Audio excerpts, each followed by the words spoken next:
नमस्कार सब गोटे के। हम ममता अहाँ सबके लेल आइ एकटा बहुत सुंदर समदाउन लऽ के एलहुँ हैं और ई गीत हम अपन माताजी से सीखने छी, तो सुनू अहाँ सब ई गीत। आरे ते दीना छलियै हम माए बाप के संग में, हम माए बाप के संग में हँसैते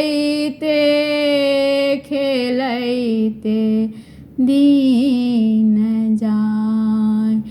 आरे आई हम जाइ छी बौरहबा बर के संग में, बौरहबा बर के संग में भांगिया पिसैते दिन जाय।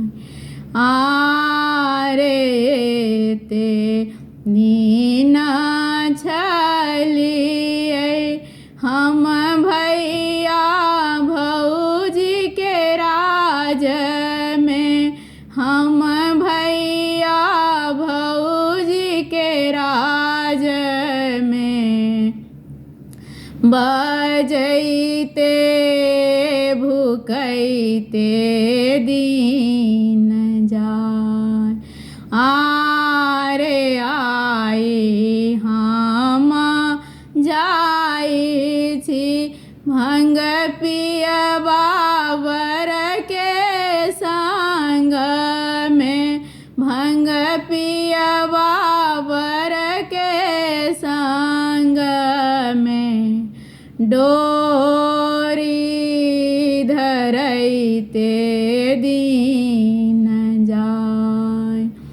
आरे ते दीना छलियै हम संगी सहेली के राज में, हम संगी सहेली के राज में घूमैते फिरैते दिन जाय।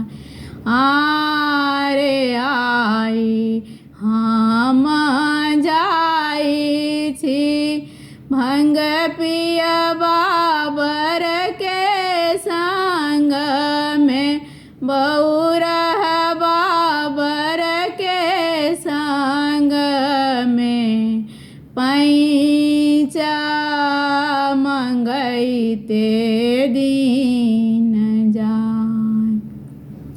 आरे ककरा संग हँसती धिया, ककरा सँ बजती, ककरा सँ बजती के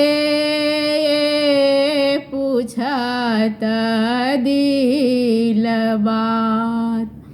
आरे शिव जी सँ हँसती धिया, शिव जी सँ बजती, शिव जी सँ बजती, शिव जी पूछती दिल बात।